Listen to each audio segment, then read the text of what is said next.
காலையில் 9:10 வேலைக்கு வருவது, ஈட்டியை நீட்டி பிடித்தபடி சுவரோடு சுவராக பள்ளியை போல் ஒட்டி இருந்துவிட்டு மாலை 5 மணி ஆனவுடன் வீட்டுக்கு ஓடி விடுவது. இடையில் 1 மணி நேரம் உணவு விடுமுறை வேறு. 5 அறிவு ஜீவன் போல் உங்களுக்கெல்லாம் ஒரு வாழ்க்கை. கேட்டால் அரசாங்க உத்தியோகம் என்று வெளியே பீத்திக் கொள்வது. அல்லக்கை முண்டமே, ஒழுங்காய் வேலை பார்ப்பவர்கள் கூட உன்னை பார்த்து கெட்டு விடுவார்களா? மாதம் பிறந்தால் சம்பளம் வாங்குறாய் அல்லவா?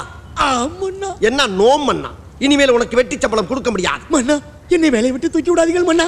அப்படி என்றால் உனக்கு ஒரு பரிகாரம். என் கேள்விக்கு விடை சொல்லு. கேளுங்கள் மன்னா. தட்டானுக்கு சட்டை போட்டால் குட்டை பயல் கட்டையால் அடிப்பான், அவன் யார்? தட்டானுக்கு சட்டை போட்டால் தட்டானுக்கு எப்படி மன்னா சட்டை போடுவது? ஓஹோ, மன்னனிடம் நீ கேள்வி கேட்கிறாயா? மன்னா, நான் பிள்ளை குட்டிக்காரன் மன்னா. இதற்கு இது பதில் இல்லையே. இல்லை மன்னா, அவனுடைய ஆண்மையின் பெருமை பற்றி பேசிக் கொண்டிருக்கிறான். புரியவில்லையே. பிள்ளை குட்டி பெற்றவனாம். ஐயோ மன்னா,